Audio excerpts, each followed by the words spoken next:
ആടുജീവിതത്തെക്കുറിച്ച് നമുക്ക് കൂടുതലായിട്ടൊന്നും തന്നെ മലയാളികളോട് പറയേണ്ട ആവശ്യമില്ല. നമ്മൾ ഹൃദയത്തോട് ചേർത്ത് വെച്ച നോവലാണ്.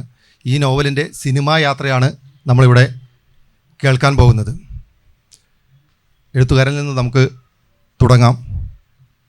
നോവൽ ജനപ്രിയമായി ഗംഭീരമായി ഉയർന്നു പോകുന്നു. ആ സമയത്ത് ഇതിനൊരു സിനിമയാക്കാൻ വേണ്ടി ആദ്യമായി അങ്ങയുടെ അടുത്തേക്ക് പല സമീപനങ്ങൾ ഉണ്ടായിട്ടുണ്ടാവും. നമുക്ക് അവിടെ നിന്ന് തുടങ്ങാം. നോവൽ പുറത്തു വരുന്നത് 2008 അത് ഇവിടെ സൂചിപ്പിച്ചതുപോലെ അങ്ങനെ ഒരു ദിവസം കൊണ്ട് വളർന്നു വന്ന നോവലല്ല. വളരെ പതിയെ ആളുകൾ ചർച്ച ചെയ്യുകയും പരസ്പരം മൗത്ത് പബ്ലിസിറ്റിയിലൂടെയൊക്കെ പതിയെ വളർന്നു വരികയും ചെയ്തിട്ടുള്ള ഒരു നോവലാണ്. പക്ഷേ ആദ്യഘട്ടത്തിൽ തന്നെ ഏറ്റവും ആദ്യം വായിച്ചവരുടെ കൂട്ടത്തിൽ ബ്ലെസ്സി സാറും ഉണ്ടായിരുന്നു. സത്യത്തിൽ അതിനു മുമ്പേ സിനിമ ചെയ്യണം എന്ന് പറഞ്ഞ് എന്നെ സമീപിച്ചത് ലാൽ ജോസാണ്. ലാൽ ജോസ് എന്നെ കാണാൻ വേണ്ടി ബെഹറിൽ വരികയും ശരി അങ്ങനെ ഒരു സിനിമ ചെയ്യാം എന്നൊരു തീരുമാനമെടുക്കുകയും ചെയ്തിരുന്നു. പക്ഷേ അദ്ദേഹം അപ്പോൾ ഈ അദ്ദേഹത്തിൻ്റെ മറ്റൊരു അറബിക്കഥ എന്ന് പറയുന്ന സിനിമ ചെയ്ത് കഴിഞ്ഞതേ ഉണ്ടായിരുന്നുള്ളൂ. അപ്പോൾ ഉടനെ ഒരു അറബ് കഥ തന്നെ എടുക്കുന്നതിലൊരു ചെറിയ ബുദ്ധിമുട്ടുണ്ട് എന്ന് പറഞ്ഞു. അപ്പോഴാണ് ബ്ലെസ്സി സാറ് എന്നെ വിളിക്കുകയും എനിക്കിതിനോടൊരു താല്പര്യമുണ്ട് എന്ന് പറയുകയും ചെയ്യുന്നത്. അപ്പോൾ ഞാൻ പറഞ്ഞു, ഇങ്ങനെ ലാൽ ജോസ് ഇങ്ങനെ ഓൾറെഡി സമീപിച്ചിട്ടുണ്ട്, നിങ്ങൾ തമ്മിൽ സംസാരിച്ച് ഒരു തീരുമാനത്തിലെത്തിയാൽ എനിക്ക് കുഴപ്പമില്ല, നിങ്ങളിൽ ആര് ചെയ്യുന്നത് എനിക്കൊരു സന്തോഷമുള്ള കാര്യമാണെന്ന്.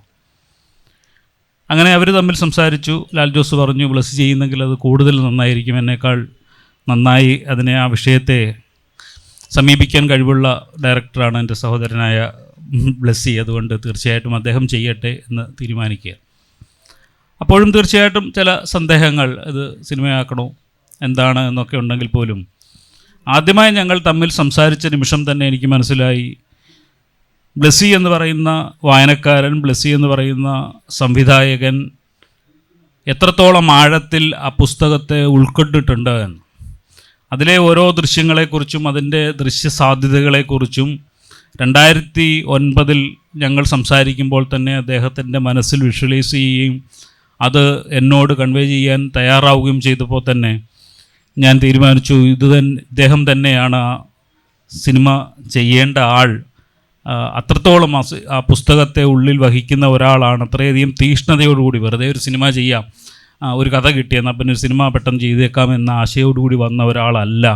അതിനപ്പുറത്തേക്ക് ഈ പുസ്തകത്തെ ആഴത്തിൽ ഉൾക്കൊണ്ടിട്ടുള്ള ഒരു വ്യക്തിയാണ് എന്ന തീരുമാനത്തിലാണിത് ബ്ലെസ്സി സാറിലേക്ക് തന്നെ ഉറപ്പിക്കുകയും ഞങ്ങൾ സിനിമ ചെയ്യാമെന്ന് തീരുമാനിക്കുകയും ചെയ്യുന്നു. ഏതൊരു സംവിധായകനും മനസ്സുകൊണ്ട് ഉറപ്പിക്കുന്നൊരു സമയമുണ്ടാവും, എൻ്റെ അടുത്ത പ്രോജക്റ്റ് അല്ലെങ്കിൽ എൻ്റെ അടുത്ത സിനിമ ഇതാണ്. അതുപോലെ തന്നെ ബ്ലെസ്സി സാർ ഇപ്പം ഞാനിനി ആടുജീവിതത്തിനൊപ്പമാണ് നീങ്ങാൻ പോകുന്നതെന്നുകൊണ്ട് മനസ്സുകൊണ്ട് ഉറപ്പിച്ചൊരു നിമിഷം ഉണ്ടാവും. നമസ്കാരം. 2009 ഞാൻ ഈ പുസ്തകം ആദ്യമായി വായിക്കുന്നത്. ഇറങ്ങി ഏതാനും മാസങ്ങൾക്ക് ശേഷം തിരുവല്ല ഗസ്റ്റ് ഹൗസിൽ ഭ്രമരം എന്ന സിനിമയെക്കുറിച്ച് ചിന്തിച്ചുകൊണ്ട് എഴുത്തുമായി ബന്ധപ്പെട്ടിരിക്കുന്ന സമയത്താണ് ശ്രീ രവിവർമ്മ തമ്പുരാൻ അദ്ദേഹത്തിൻ്റെ ഒരു പുസ്തകത്തിന് ആമുഖം എഴുതുന്നതുമായി ബന്ധപ്പെട്ട് എന്നെ വന്ന് കാണുകയും ആ സമയത്ത് എന്തുകൊണ്ടാണ് മലയാള സാഹിത്യത്തിൽ നിന്ന് ഒരു കാലത്ത് പാറപ്പുറത്തിൻ്റെയും മുട്ടത്ത് വർക്കിയുടെയും സേതുമാധവൻ സാറിൻ്റെ ഒട്ടുമിക്ക സിനിമകളും ഏതെങ്കിലും സാഹിത്യകൃതിയെ അവലംബിച്ചുകൊണ്ടാണ് ചെയ്തിരുന്നത്. അപ്പം 70കളിൽ 80കളിലൊക്കെ അത്തരത്തിലുള്ള ഓണക്കൂർ സാറിൻ്റെ ഉൾക്കടൽ മുതൽ ഉള്ള സിനിമകൾ. അപ്പോൾ അതിൽ നിന്ന് എന്തുകൊണ്ടാണ് ഈ കാലത്ത് സാഹിത്യത്തിൽ നിന്ന് സിനിമയിലേക്കൊരു ദൃശ്യ ആവിഷ്കാരം നടക്കുന്നില്ല എന്നുള്ളതിനെക്കുറിച്ച് വളരെ ജനറലായിട്ട് ഞങ്ങൾ സംസാരിച്ചു. അപ്പോൾ ഞാൻ അതിനെക്കുറിച്ചുള്ള എൻ്റെ ഒരു ആശയം പറഞ്ഞത്, കാരണം സിനിമയുടെ രീതികൾ മാറി, സിനിമ ഒരു നാടകീയമായ കഥ പറച്ചിലിൽ നിന്ന് വ്യത്യസ്തമായി കാഴ്ചയുടെ അനുഭവങ്ങളായി മാറുന്നു എന്നുള്ളത് കൊണ്ടാണ് അത്തരത്തിലുള്ള ഫ്രെയിമുകൾ സൃഷ്ടിക്കാൻ പറ്റുന്ന കഥകൾ സാഹിത്യത്തിൽ ഇല്ലാതിരിക്കുന്നു എന്നുള്ളത് കൊണ്ടൊക്കെ ആവാം എന്നുള്ള രീതിയിൽ നമ്മൾ ചർച്ച പോയപ്പോഴാണ് എൻ്റെ അടുത്ത് രവിവർമ്മ തമ്പുരാൻ പറയുന്നത്, ഞാൻ ഈ അടുത്ത സമയത്ത് വായിച്ചൊരു പുസ്തകം ഞാൻ നിങ്ങൾക്ക് അയച്ചു തരാം. ആ പുസ്തകം ഞാനിപ്പോഴും സൂക്ഷിക്കുന്നുണ്ട്. രവിവർമ്മ തമ്പുരാനാണ് അദ്ദേഹം ബെന്യാമിൻ്റെ നമ്പറോടുകൂടി എനിക്ക് ആ പുസ്തകം അയച്ചു തരുന്നത്. അപ്പോൾ അതിനുശേഷം ആണ് ഞാൻ ബെന്യാമിനെ സമീപിക്കുകയൊക്കെ ചെയ്യുന്നത്. എനിക്ക് ഈ പുസ്തകത്തിൽ നിന്ന് നിങ്ങളിൽ ഒക്കെ മനസ്സിൽ ഇടം പിടിച്ചിട്ടുള്ള, അല്ലെങ്കിൽ നിങ്ങളുടെയൊക്കെ മനസ്സിൽ പ്രത്യേക ബിംബങ്ങൾ സൃഷ്ടിച്ചിട്ടുള്ള ഒരു കൃതി തന്നെയാണ്. അപ്പോൾ ഈ ബിംബങ്ങൾ തന്നെയാണ് ഒരു സാഹിത്യകൃതിയെ സംബന്ധിച്ചിടത്തോളം ഇതിനുണ്ടാക്കുന്ന ഒരു ബിംബങ്ങൾ തന്നെയാണ് എനിക്ക് ഈ സിനിമയുടെ ഓടെയുള്ള ഏറ്റവും ആദ്യത്തെ അടുപ്പം തോന്നാൻ കാരണം നാം അനുഭവിക്കാത്ത തരത്തിലുള്ള, നാം അനുഭവിക്കാത്തതൊക്കെ നമുക്ക് കഥകളായി, കെട്ടുകഥകളായി മാറുന്നു എന്നുള്ള ടാഗ് ലൈനിൽ നോക്കുമ്പോൾ തന്നെ എനിക്ക് പെട്ടെന്ന് തോന്നുന്നു, ഈ നജീബിനെക്കുറിച്ച് ഞാൻ എൻ്റെ സിനിമകളിലെ ഒക്കെ കഥാപാത്രങ്ങളെ ഞാൻ അഭിനയിച്ച് കാണിക്കാറുള്ള, ഏറ്റവും വലിയ നടനാണേലും ഞാൻ എൻ്റെ മനസ്സിലുള്ള ഇത് ഞാൻ അഭിനയിച്ച് കാണിക്കും. കാരണം ഞാനും കോളേജിലൊക്കെ പഠിച്ചപ്പം ബെസ്റ്റ് ആക്ടറൊക്കെ ആയിരുന്ന ഒരാളാണ്. അപ്പം ചിലപ്പം മമ്മൂക്ക എൻ്റെ അടുത്ത് ചോദിച്ചിട്ടുണ്ട്, പാളെങ്കിലൊക്കെ ഞാനിങ്ങനെ അഭിനയിച്ച് കാണിക്കും. നീ സാർ ഒരു തമിഴ് സിനിമയിൽ അഭിനയിച്ചിട്ടുണ്ടെന്നുള്ള കാര്യം നിങ്ങൾക്കറിയാമോ?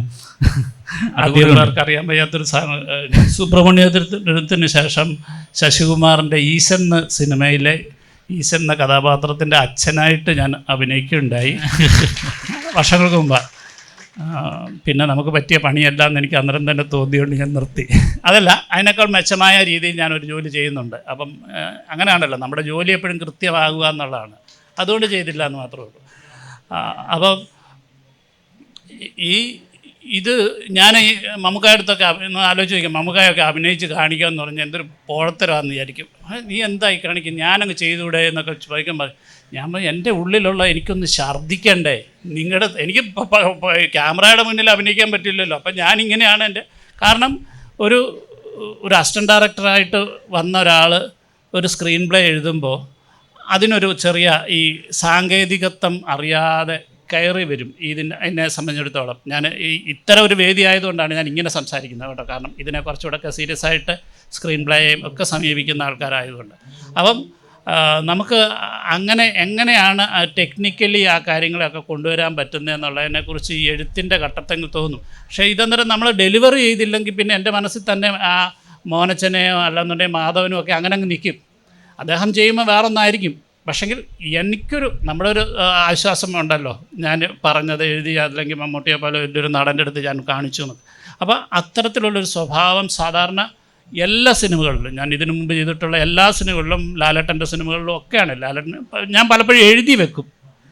നിങ്ങൾ കാണിപ്പം ഭ്രമരത്തിൻ്റെ അകത്ത് ഇദ്ദേഹവുമായിട്ട് ആദ്യമായി ബന്ധപ്പെട്ട് സംസാരിക്കുമ്പം സുഹൃത്തിൻ്റെ അടുത്ത്, സുരേഷ് മേനോൻ്റെ അടുത്ത് സംസാരിക്കുമ്പോൾ ഇദ്ദേഹം പേര് മാറ്റി പറയും, ജോസ് എന്ന് പറയും. പേര് പറയുമ്പം അദ്ദേഹം, ഞാൻ സ്ക്രിപ്റ്റിൽ എഴുതിയിട്ടുണ്ട്, പാതി താഴ്ത്തിയ തലയിൽ നിന്ന് ഇടം കണ്ണ് വെച്ച് അയാളെ നോക്കുന്നു എന്നുള്ളത്. അത് ഇനി നിങ്ങൾ കാണുമ്പം കാണും, അങ്ങനെ തന്നെ അങ്ങനെ ഒരു ഷോട്ടുണ്ട്. അപ്പോൾ അതൊരു എഴുത്തുകാരൻ സംവിധായകനും ഒക്കെ ആകുന്നതിൻ്റെ ചില ഗുണങ്ങളായിരിക്കാം മേ ബി.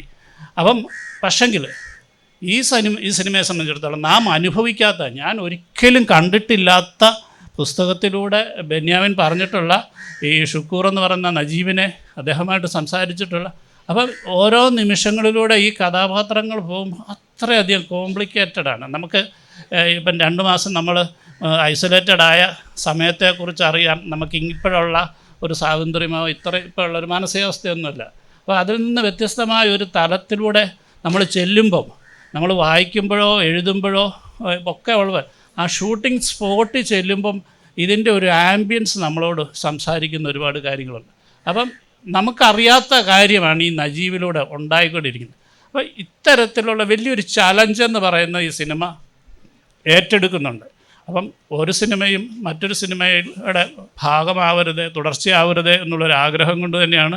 പക്ഷേ ഇത്രത്തോളം വലിയൊരു സിനിമയായിരിക്കുമെന്നോ, ഇത്രത്തോളം ഇതിൻ്റെ പിന്നിലൊരു വലിയ കഷ്ടപ്പാടുണ്ടാകുന്നു, അങ്ങനെയാണല്ലോ. ആദ്യം നമ്മൾ എടുത്ത് ചാടുകയല്ലേ, പിന്നെ നമുക്ക് കയറാൻ പറ്റാത്ത പോലെ നമ്മൾ അതിൽ കൂടെ അങ്ങ് നീന്തൽ പഠിക്കുന്ന പോലെ ഈ തള്ളിയിട്ടിട്ട് അല്ലേ ആ കഥയൊക്കെ നിങ്ങൾക്ക് അറിയാമല്ലോ എന്ന് പറഞ്ഞ പോലെ തന്നെയാണ്. അപ്പോൾ ആദ്യത്തെ സമയത്തൊന്നും നമ്മളിങ്ങനെ ഒരു മരുഭൂമി നമുക്ക് രാജസ്ഥാനിലെല്ലാം പോയി ഷൂട്ട് ചെയ്താൽ ഒക്കെ സാധിക്കാവുന്ന കാര്യങ്ങളാണ് എന്ന് വിചാരിച്ച് അധികം ആർട്ടിസ്റ്റില്ല, 1 2 3 പേര് അങ്ങനെയൊക്കെയുള്ളൊരു ചെറിയ സെറ്റപ്പ് ചെയ്യാവുന്ന രീതിയിൽ തുടങ്ങി വെച്ചതാണ്.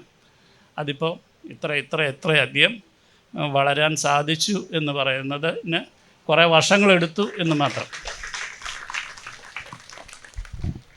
സാർ ഇപ്പം പറഞ്ഞതിലൊരു വരി, മുമ്പ് കാലത്ത് ഒരുപാട് സാഹിത്യ സൃഷ്ടികൾ ആ കഥകളെല്ലാം സിനിമയിലേക്ക് കഥകളും ചെറുകഥകളും നോവലുകളുമൊക്കെ സിനിമയായി മാറിയിരുന്നു. എന്നാൽ ഈ അടുത്ത കാലത്ത് നമുക്ക് തന്നെ അറിയാം, അങ്ങനെ ഒരുപാട് കാര്യങ്ങൾ സിനിമയായി മാറുന്നതായിട്ട് നമ്മൾ അറിയുന്നില്ല, നമ്മൾ കാണുന്നില്ല.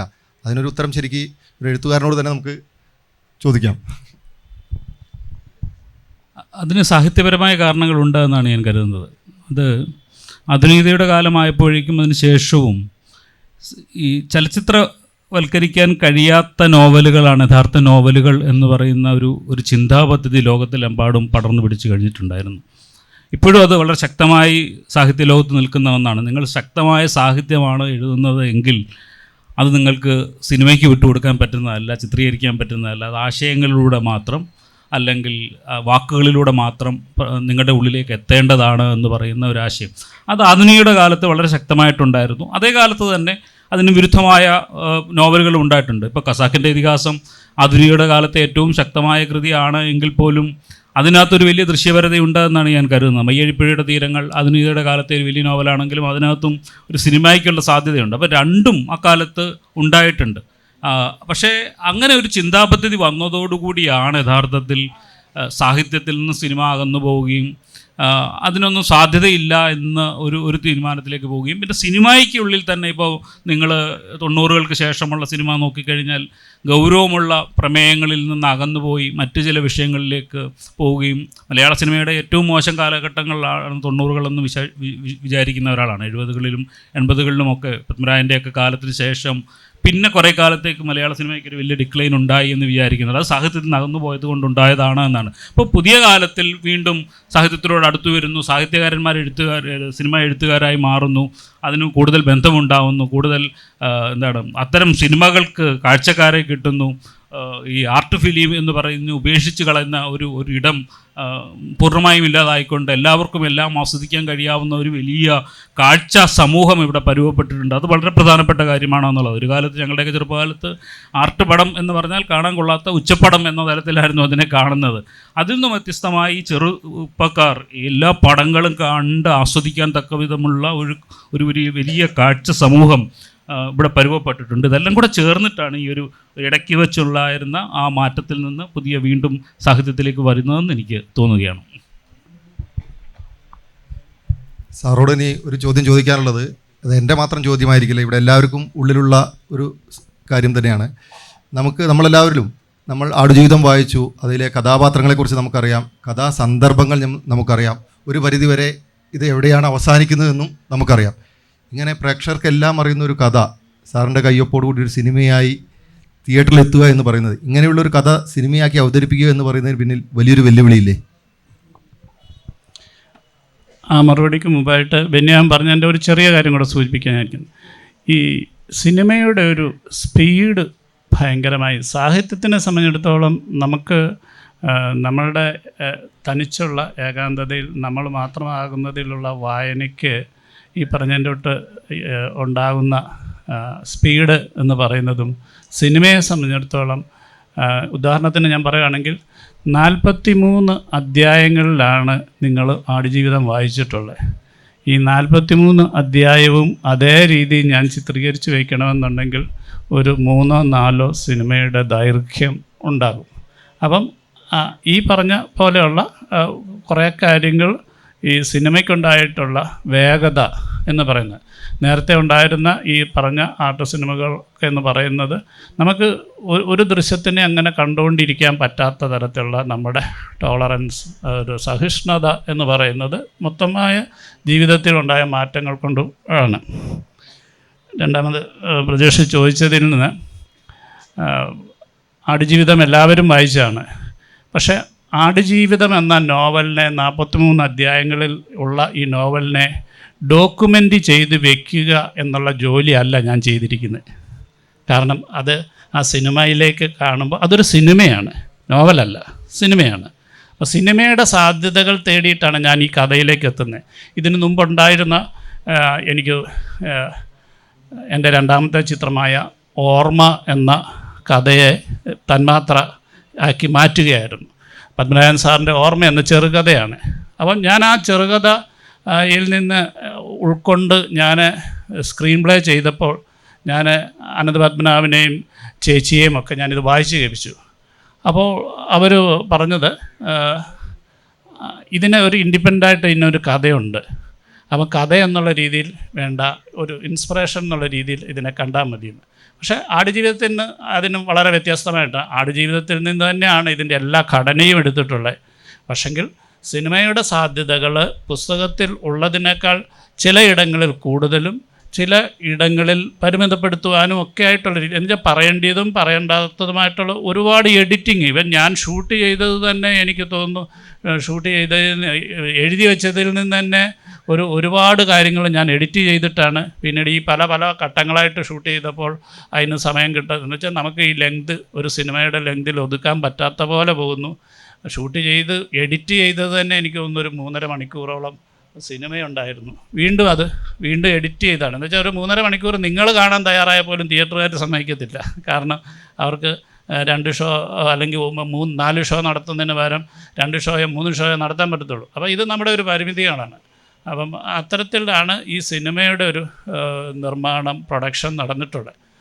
അപ്പം ഈ ഒരിക്കലും ഇവിടെ ഞാൻ ബെന്യാമിനെ തന്നെ കോട്ട് ചെയ്ത്, അല്ലെങ്കിൽ ഞാൻ പറഞ്ഞില്ലെങ്കിൽ ബെന്യാമിൻ പറയും എന്നെനിക്കറിയാം. കാരണം നമുക്ക് ഒരു കഥ, ഇപ്പോൾ രാമായണവും മഹാഭാരതവും ഒക്കെ നമ്മൾ വായിച്ചിട്ടുള്ളതാണെങ്കിൽ പോലും അത് സീരിയലൈസ് ചെയ്ത് വന്നപ്പോൾ നമ്മളെല്ലാം വളരെ ജിജ്ഞാസയോടുകൂടി കാണുകയാണ്. അപ്പോൾ അറിഞ്ഞ കഥ, ഞാനിതെല്ലാം ബെന്യാമിൻ പറയേണ്ട കാര്യമാണ്, ഞാൻ ഇതിന് ബെന്യാമിൻ പറയുന്ന കാര്യങ്ങളാണ്. അപ്പോൾ റീറ്റെയിലിംഗ്, അപ്പോൾ ഒരിക്കലും നമുക്ക് അറിഞ്ഞ ഒരു കഥ സിനിമയാക്കിയാൽ നമുക്കതിൻ്റെ ക്ലൈമാക്സിലേക്ക്, അതിൻ്റെ ഒരു പരിണാമത്തിലേക്ക് എത്തിക്കാൻ കഴിഞ്ഞില്ലെങ്കിൽ അതൊരു സിനിമയല്ല. ഒരു കഥ കേൾക്കാനായിട്ടല്ല ഞാൻ നിങ്ങളെ ഇൻവൈറ്റ് ചെയ്യുന്നത്. ഒരു കഥ എന്ന് പറയുന്ന ഒരു രീതിയിൽ മാത്രമല്ല അതിൻ്റെ ഒരു സിനിമയായി വരുമ്പോൾ ഉണ്ടാകുന്ന ഒരു ഇതെന്ന്. എന്നെ സംബന്ധിച്ചിടത്തോളം ഏറ്റവും വലിയ ചലഞ്ച് ഞാനും നിങ്ങളും തമ്മിലാണ്. കാരണം നിങ്ങൾ സ്വപ്നം കണ്ടിട്ടുള്ള, നിങ്ങൾ മനസ്സിൽ സൃഷ്ടിച്ചിട്ടുള്ള ബിംബങ്ങളുണ്ട്.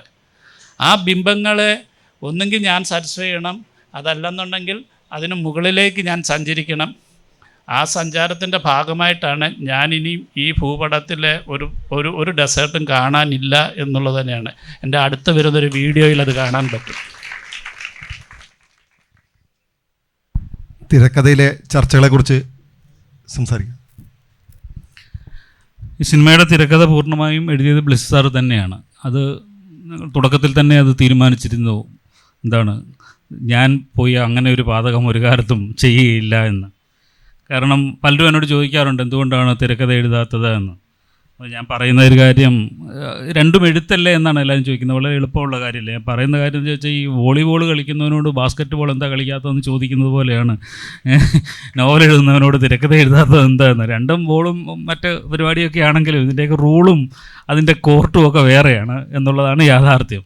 പിന്നെ ഈ തരത്തിൽ രചയിതാക്കൾ തന്നെ തിരക്കഥ എഴുതിയ ഓൾമോസ്റ്റ് എല്ലാ സിനിമകളും പരാജയപ്പെട്ടു പോയിട്ടുണ്ടെന്നാണ് എനിക്ക് തോന്നിയിട്ടുള്ളത്. അതുകൊണ്ട് കാരണം നമ്മൾ എത്രയൊക്കെ മാറാൻ ശ്രമിച്ചാലും നമ്മൾ നോവൽ എഴുതുമ്പോൾ സൃഷ്ടിച്ച ഒരു ലീനിയാരിറ്റിയിൽ നിന്നോ അതിൻ്റെ ഒരു ദൃശ്യത്തിൽ നിന്നോ നമുക്ക് പുറത്ത് കടക്കാൻ കഴിയില്ല എന്നുള്ളതാണ്. അതൊരു എഴുത്തുകാരൻ്റെ പരിമിതിയാണ്. അപ്പോൾ സ്വാഭാവികമായിട്ടും അയാൾ അതിൽ തന്നെ സ്റ്റക്ക് ചെയ്ത് നിൽക്കുകയും അത് പകർത്താൻ, അത് റിപ്പീറ്റ് ചെയ്യാൻ വേണ്ടി ശ്രമിച്ചുകൊണ്ടിരിക്കുകയും അതിനോട് നീതി പുലർത്താൻ ശ്രമിച്ചുകൊണ്ടിരിക്കുകയും ചെയ്യും. അതേസമയത്ത് മറ്റൊരാളത് തിരക്കഥ എഴുതുമ്പോൾ, അത് നിങ്ങൾ ശ്രദ്ധിച്ചിട്ടുണ്ടോ, ഒരു നോവൽ എടുത്തിട്ട്, ഒരു കഥ എടുത്തിട്ട് മറ്റൊരാൾ തിരക്കഥ എഴുതുന്നു. ഇപ്പം സംവിധായകൻ മാത്രമല്ല, മറ്റൊരാൾ തിരക്കഥ എഴുതിയാൽ ചിലപ്പോൾ അത് നന്നായി സക്സസ് ആവുമെന്ന് കാണാൻ പറ്റും. കാരണം അയാൾ അതോടുകൂടി ആ സിനിമയെ, ആ കഥയെ കാണുന്ന വിധം വേറെയാണ്, അതിൻ്റെ ലീനിയാരിറ്റി വേറെ ആയിരിക്കും. അങ്ങനെ മൊത്തത്തിൽ ആ കഥയിൽ നിന്ന് ഊർജ്ജം ഉൾക്കൊണ്ടുകൊണ്ട് മറ്റൊന്നാക്കി മാറ്റാനുള്ള ഒരു കഴിവുണ്ടാവും. അതുകൊണ്ട് ഞാൻ നിശ്ചയമായിട്ടും തിരക്കഥയുടെ ഭാഗമാവില്ല എന്ന് ഒന്നാമത് തീരുമാനിച്ചു. 2, ശ്രീ ബ്ലെസ്സിയുടെ എല്ലാ സിനിമകൾക്കും അദ്ദേഹം തന്നെയാണ് തിരക്കഥ എഴുതിയത്. അദ്ദേഹം എന്താണ് സിനിമാക്കാരനായില്ലായിരുന്നെങ്കിൽ ഒരു നോവലിസ്റ്റോ ചെറുകഥാകൃത്തോ ഒക്കെ ആവേണ്ട ആളാണ്. അത്തരത്തിൽ കഥയോട് അടുത്ത ബന്ധമുള്ള എഴുത്തിൽ ശീലമുള്ള ആളാണ്. അതുകൊണ്ട്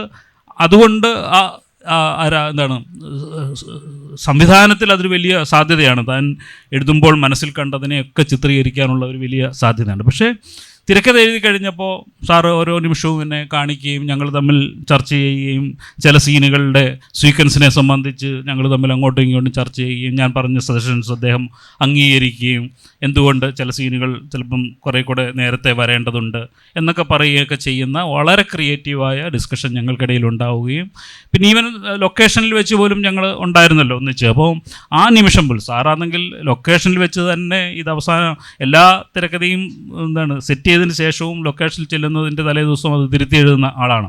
അപ്പോൾ ഈവൻ ഡയലോഗ് പ്രസൻറ്റ് ചെയ്യുന്ന സമയത്ത് പോലും അതാണ് സംവിധായകൻ തന്നെ എഴുത്തുകാരനാവുന്നതിൻ്റെ ഒരു ഗുണം. കാരണം ഡയലോഗ് ഒരു ക്യാരക്ടർ പ്രസൻറ്റ് ചെയ്ത് കഴിയുമ്പോൾ നമുക്ക് തോന്നുകയാണ് അത് എന്താണ് നല്ല ഇമ്പ്രസ് ആയിട്ടില്ല എന്ന് തോന്നുമ്പോൾ എനിക്ക് അപ്പം തന്നെ തിരുത്തി എഴുതാനുള്ള ഒരു സാധ്യത ഉണ്ട്.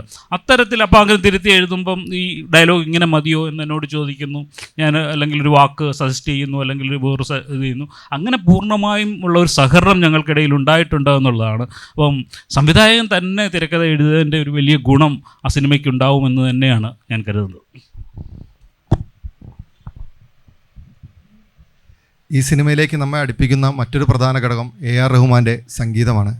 ഈ സിനിമയിൽ ഞാൻ മനസ്സിലാക്കുന്നത്, പറയാമോ എന്ന് എനിക്കറിയില്ല, അപ്പോൾ മനസ്സിലാക്കുന്നത് സത്യമാണെങ്കിൽ 5ഓളം പാട്ടുകളുണ്ട്. AR റഹ്മാനോട് ഒന്നിച്ചുള്ള ഒരു വർക്കിംഗ് എക്സ്പീരിയൻസ്.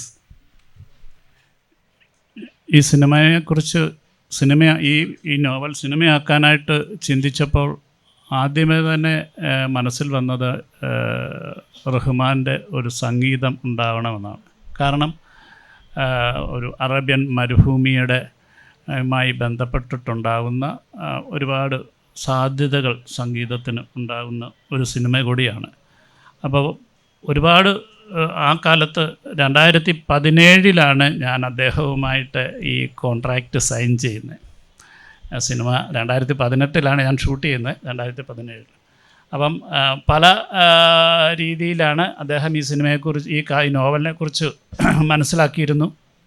അദ്ദേഹത്തിന് ഒരുപാട് രീതിയിലാണ് നമ്മൾ അപ്രോച്ച് ചെയ്തിരുന്നത്. പക്ഷേ ഈ സിനിമ, ഈ കഥ പറയുന്ന വലിയൊരു സ്പിരിച്വാലിറ്റി ഉണ്ട്.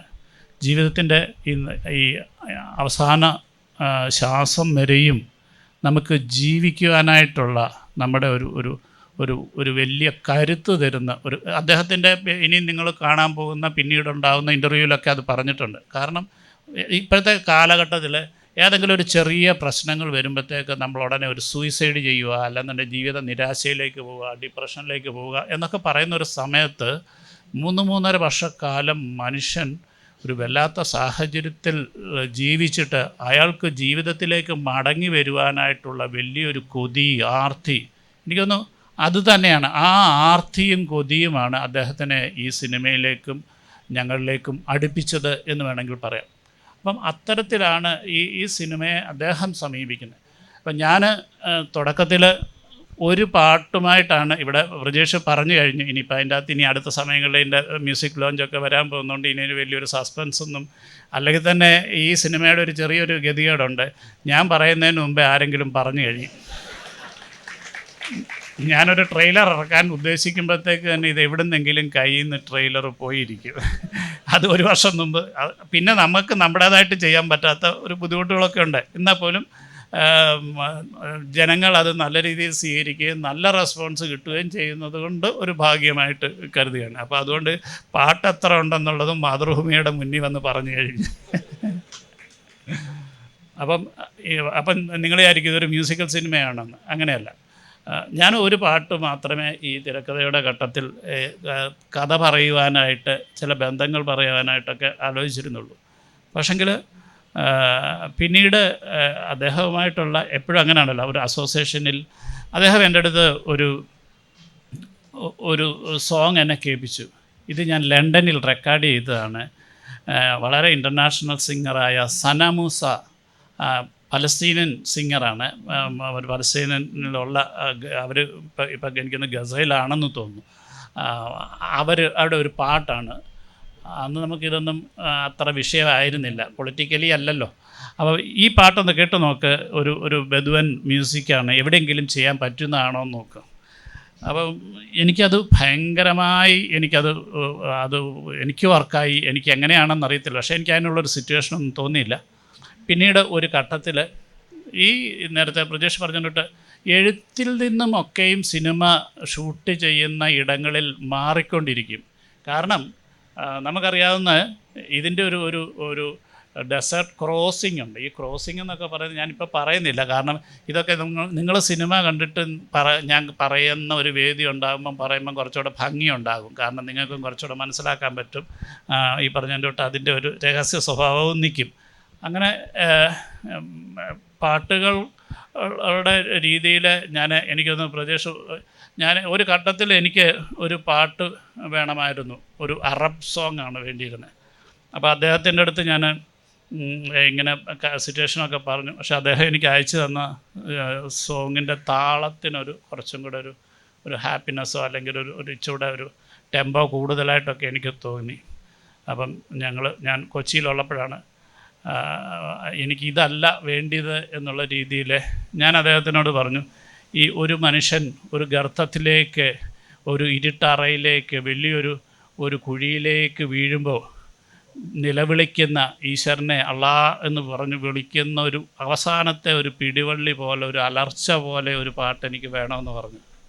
എന്നെ അത്ഭുതപ്പെടുത്തിയത് എന്ന് പറഞ്ഞു കഴിഞ്ഞാൽ ഇന്ന് ഉച്ചയ്ക്ക് പറഞ്ഞെങ്കിൽ പിറ്റേ ദിവസം ഉച്ചയായപ്പോൾ എനിക്ക് ഈ പാട്ട് ഏറ്റവും അധികം മനോഹരമായി അദ്ദേഹം ചെയ്തു തന്നു. അദ്ദേഹം പറഞ്ഞത് എൻ്റെ ആ ഞാൻ വോയിസ് നോട്ടാണ് എൻ്റെ പകുതി മലയാളവും പകുതി തമിഴും ഒക്കെ കൂടെ ചേർന്ന് കേട്ടപ്പോൾ ആ വോയിസ് നോട്ട് കിട്ടിയപ്പോൾ അദ്ദേഹം പുള്ളിയുടെ കീബോർഡിലോട്ട് ഇരിക്കുമായിരുന്നു എന്ന് പറഞ്ഞു. എന്നിട്ട് ബോംബെയിൽ നിന്ന് ആൾക്കാർ വന്നിട്ടാണ് പാടിയ ഓർക്കണം ഒറ്റ ദിവസത്തിനുള്ളിൽ. അപ്പോൾ അങ്ങനെ ഒരു മാജിക്കിൻ്റെ ഒരാളാണ് അദ്ദേഹം. അത് അദ്ദേഹത്തിനായിട്ടുള്ളൊരു അസോസിയേഷൻ തീർച്ചയായിട്ടും ഒരുപാട് ഗുണമുണ്ടായിട്ടുണ്ട്.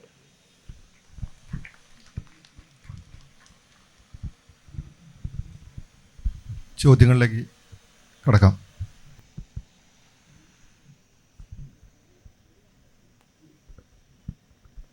സർ നമസ്കാരം, എൻ്റെ പേര് മാധവി. എൻ്റെ ചോദ്യം ബ്ലെസ്സി സാറിനോടാണ്. താങ്കളുടെ സിനിമയിലെ കഥാപാത്രങ്ങളൊക്കെ തന്നെയും ഒരുപാട് മാനസിക സംഘർഷങ്ങളിലൂടെ കടന്നു പോയിട്ടുള്ളവരാണ്. ഇപ്പോൾ ഭ്രമരം, പളുങ്ക്, കാഴ്ച,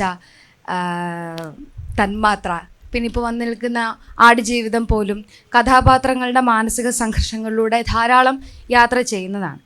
അപ്പോൾ ഇത്തരത്തിലുള്ള ഒരു കഥയിലേക്ക് എത്തിച്ചേരുമ്പോൾ അല്ലെങ്കിൽ ഒരു കഥാപാത്രത്തിലേക്ക് എത്തിച്ചേരാൻ താങ്കളെ പ്രേരിപ്പിക്കുന്ന എന്തെങ്കിലും ഘടകങ്ങളുണ്ടോ? അതോ എങ്ങനെയാണ് താങ്കൾ ഇത്തരം കഥാപാത്രങ്ങളിലേക്ക് എത്തിച്ചേരുന്നത്?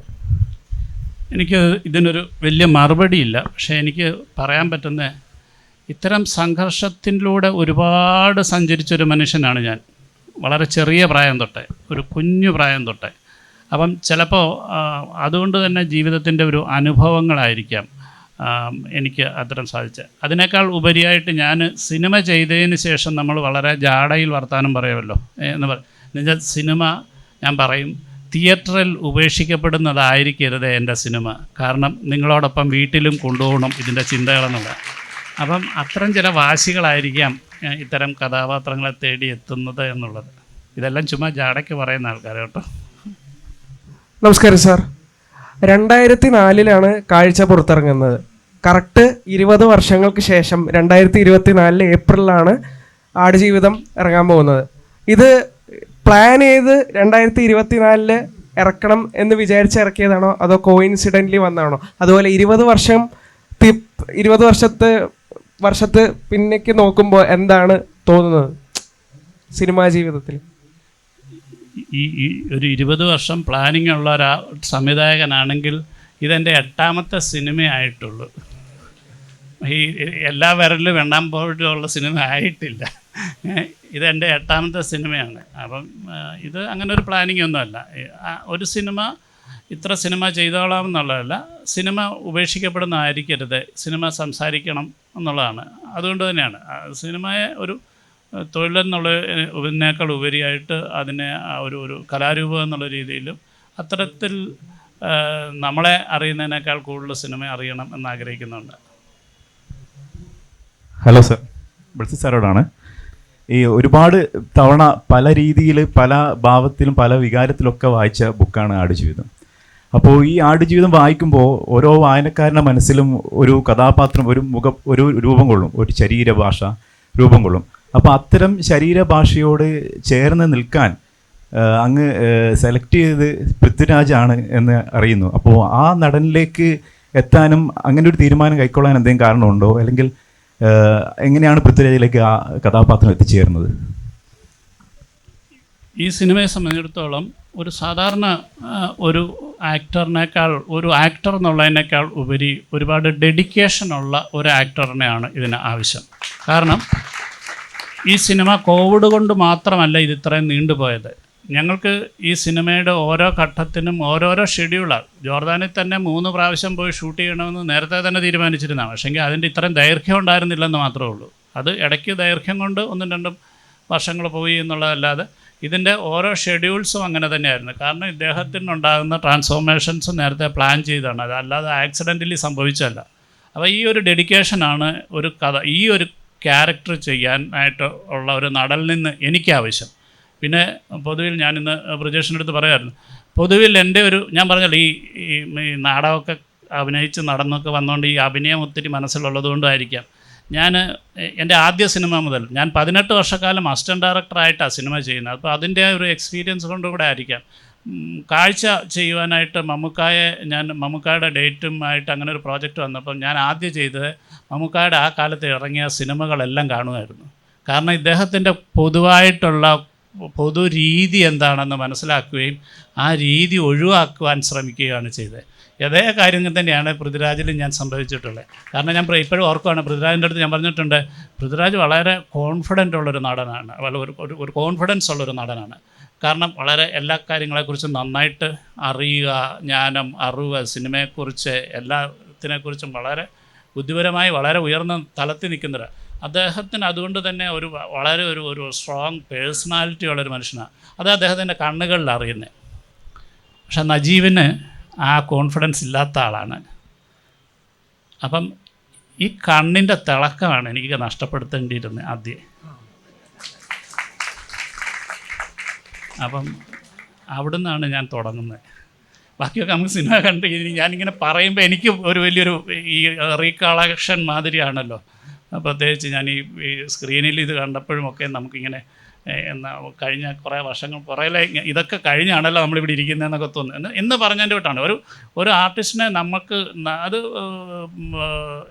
ഓരോരുത്തരുടെയും അതിനെ മേക്കിങ്ങിൻ്റെ ഒരു സ്വഭാവം എന്നുള്ളതാണ്.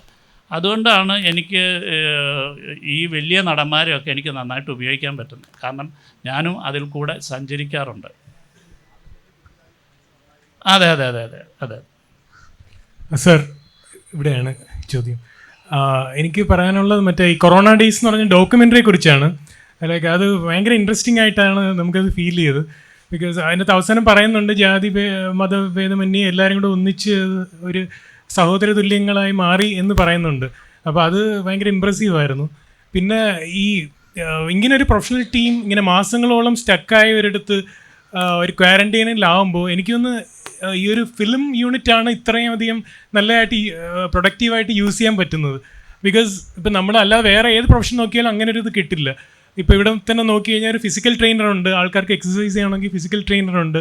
പിന്നെ ഇപ്പോൾ ചപ്പൽ വെച്ച് ബോൾ ഉണ്ടാക്കി എന്ന് പറയുന്ന ഒരു ട്രോഫി ഉണ്ടാക്കി. അപ്പോൾ പ്രൊഡക്ഷൻ ഡിസൈനേഴ്സ്, ആർട്ട് ഡയറക്ടേഴ്സ് അങ്ങനെയുള്ളവരുണ്ട്. പിന്നെ വേണമെങ്കിൽ ഒരു സ്കിറ്റ് എഴുതാനുള്ള ആൾക്കാർ, ഇപ്പോൾ ബ്ലസി സാർ തന്നെ എഴുതും, പൃഥ്വിരാജിനെ പോലുള്ള നടന്മാർ ആക്ട് ചെയ്യാനുണ്ട്, അങ്ങനെ എൻ്റർടൈൻമെൻ്റ് ഉണ്ട്. അപ്പോൾ അങ്ങനെ ഒരു ഇതൊന്നും സ്കിറ്റ് അല്ല കേട്ടോ, ഇതൊക്കെ നമ്മളറിയാതെ ഓരോരുത്തർ ഷൂട്ട് ചെയ്താ അതിനെ അംഗീകരിച്ചുകൊണ്ട് തന്നെ സർ. അതുകൊണ്ട് അത് വളരെ ആ ഒരു ഫിലിം യൂണിറ്റിനെ ചിന്തിക്കുമ്പോൾ തന്നെ ഭയങ്കര ഒരു കൗതുകം ഉണർത്തുന്ന ഒരു കാര്യം തന്നെയാണ്. പിന്നെ ചോദ്യം എന്താണെന്ന് വെച്ചാൽ, പൃഥ്വിരാജ് പറഞ്ഞ പോലെ അവസാനം ഒട്ടകമൊക്കെ കറക്കിയോ? ഇതിൻ്റെ യൂട്യൂബിൽ ഇത് ഇന്ന് വൈകുന്നേരം 6 മണി മുതൽ നിങ്ങൾക്ക് കാണാൻ കഴിയുന്നതായിരിക്കും. ഇന്ന് വൈകുന്നേരം 6 മണിക്ക് അത് റിലീസ് ചെയ്യുന്നതാണ്. അതിനു മുമ്പ് നിങ്ങളാണ് കണ്ടത്.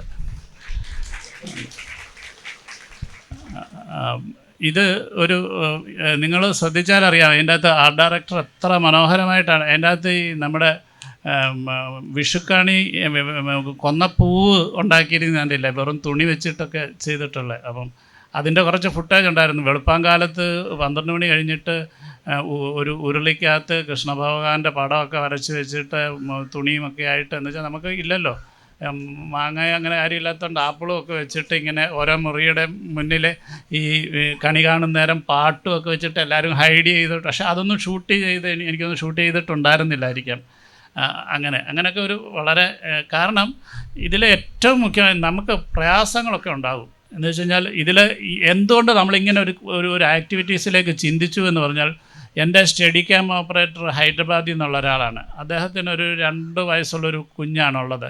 അദ്ദേഹത്തിന് ഫോണിൽ സംസാരിക്കുമ്പോൾ ഈ പറഞ്ഞ ഭയങ്കരമായ മാനസിക സംഘർഷം ഉണ്ടായിട്ട് ഒരു ദിവസം അയാൾ പറഞ്ഞു, സുരേഷ് എന്ന് പറഞ്ഞ ആൾ പറഞ്ഞു, സാർ എനിക്കൊരു ഫ്ലൈറ്റ് ടിക്കറ്റ് എങ്ങനെയെങ്കിലും എടുത്തിട്ട് ഞാൻ നടന്നാണെങ്കിലും ഞാൻ എയർപോർട്ടിൽ പൊക്കോളാം. അതായത് 400 കിലോമീറ്ററോളം ദൂരെ ഡെസേർട്ടിൽ കിടക്കുന്ന ഈ മനുഷ്യൻ നടക്കാൻ തയ്യാറാണ്. എന്ന് വെച്ചാൽ അത്രയധികം മാനസികമായിട്ടൊരു വലിയൊരു ഉറക്കിലേക്ക് പെട്ട ആൾക്കാരാണ് ഓരോരുത്തരും. ഒരാൾ പറയുന്നു ഞാനിവിടെ കടന്ന് മരിച്ചു കഴിഞ്ഞാൽ എൻ്റെ ബോഡി കൊണ്ട്, ഇങ്ങനെയൊക്കെ അങ്ങ് ഭയങ്കര നമുക്ക് ഒരു ക്യാപ്റ്റൻ എന്നുള്ള രീതിയിൽ നമുക്കൊട്ടും സഹിക്കാൻ പറ്റാത്ത ഒരു അവസ്ഥയിലേക്ക് പോയപ്പോഴാണ് എന്താണ് ചെയ്യുന്നത്, എങ്ങനെയാണ് ഇവരെ കൊണ്ടുപോകുന്നത്. കണ്ടില്ല മുടിയൊക്കെ വെട്ടുന്നത് കണ്ടില്ല, അത് ഈ മേക്കപ്പിൻ്റെ ആൾക്കാരൊക്കെയാണ്. അങ്ങനെ അങ്ങോട്ടും ഇങ്ങോട്ടും മുടി വെട്ടി കൊടുക്കുക തുടങ്ങി എല്ലാ കാര്യങ്ങളും. അതും ഇത് എഡിറ്റ് ചെയ്ത് എഡിറ്റർ ഈ ദിവസങ്ങളിൽ അവിടെ ഉണ്ടായിരുന്നില്ല. അയാൾ പറഞ്ഞു എനിക്കിത് കണ്ടിട്ട് കൊതി വരുന്നു. ആ ഒരു ജീവിതം, ആ യൂണിറ്റിയുടെ ഒരു വലിയ കാര്യമാണ്. നമ്മുടെ പ്രതിസന്ധികളിലൊക്കെ എപ്പോഴും നമുക്കൊക്കെ സംഭവിക്കുന്ന ഈ അത്തരത്തിലുള്ള ഒരു ഇത് പരസ്പരം സ്നേഹിക്കുവാനായിട്ട് കഴിയുന്ന ഒരവസ്ഥ. എന്ന് വെച്ചാൽ പ്രശ്നങ്ങളുണ്ടെങ്കിൽ, പ്രശ്നം ഇല്ലാത്തതുകൊണ്ടാണ് നമ്മൾ കലഹിക്കുന്നത്. നമുക്കിടയിൽ ഒരു പ്രശ്നം ഉണ്ടെന്നുണ്ടെങ്കിൽ നമ്മൾ കലഹിക്കില്ല, സ്നേഹിക്കുകയുള്ളൂ. അപ്പോൾ അതിൻ്റെ ഏറ്റവും വലിയൊരു ഉദാഹരണം ഇത്. സാർ, ഒരു സിനിമ ജനിക്കുന്നതിലൂടെ ആ സിനിമയുമായി ബന്ധപ്പെട്ട എല്ലാവരുടെയും ജീവിതത്തിൽ ഒരുപാട് മാറ്റങ്ങൾ വരുന്നുണ്ട്. അഭിനയിക്കുന്നവർ, സംവിധായകർ, അല്ലെങ്കിൽ തിരക്കഥാകൃത്ത്, എല്ലാവരുടെയും ലൈഫിൽ ഒരുപാട് മാറ്റങ്ങൾ വരുന്നുണ്ട്. ഞാൻ വരുന്നത് ആലപ്പുഴ ജില്ലയിലെ ആറാട്ടുപുഴ എന്ന സ്ഥലത്ത് നിന്നാണ്. നിങ്ങളെല്ലാവരും അറിയപ്പെടുന്ന പോലെ നജീബിൻ്റെ, അല്ലെങ്കിൽ ഞങ്ങളുടെ നാട്ടിൽ അറിയപ്പെടുന്ന പോലെ ഷുക്കൂറിൻ്റെ നാട്ടിൽ നിന്നാണ്. ഈ സിനിമ വരുന്നതിലൂടെ അദ്ദേഹത്തിൻ്റെ ലൈഫിലും ഒരു മാറ്റം ഞങ്ങൾക്ക് എക്സ്പെക്റ്റ് ചെയ്യാവോ?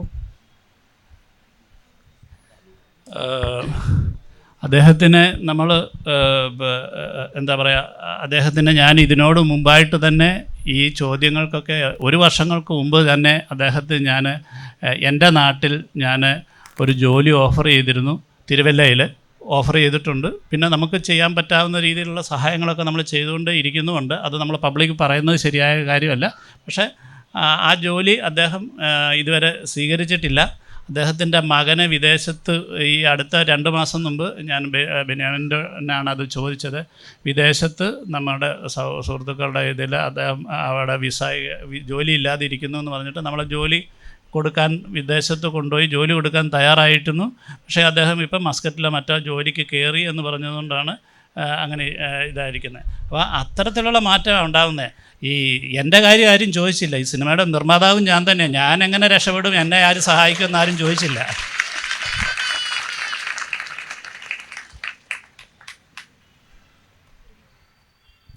ഇനിയും എല്ലാവർക്കും ഒരുപാട് ചോദ്യങ്ങൾ ചോദിക്കാനുണ്ടെന്നറിയാം. എന്നാലും സമയപരിമിതി മൂലം നമ്മുടെ ഇന്നത്തെ സെഷൻ നമ്മളിവിടെ വൈൻഡപ്പ് ചെയ്യുകയാണ്. ഇത്രയും നേരം ആടുജീവിതം എന്ന സിനിമയെപ്പറ്റി, അതിൻ്റെ അണിയറയിൽ നടന്ന സംഭവങ്ങളെപ്പറ്റി, ഒരു നോവലിനെ സിനിമയാക്കിയ പ്രോസസ്സിനെ പറ്റിയൊക്കെ നമ്മളോട് സംസാരിച്ച ബ്ലസ്സി സാറിനും ബെന്നി സാറിനും ഒരുപാട് നന്ദി അറിയിക്കുന്നു.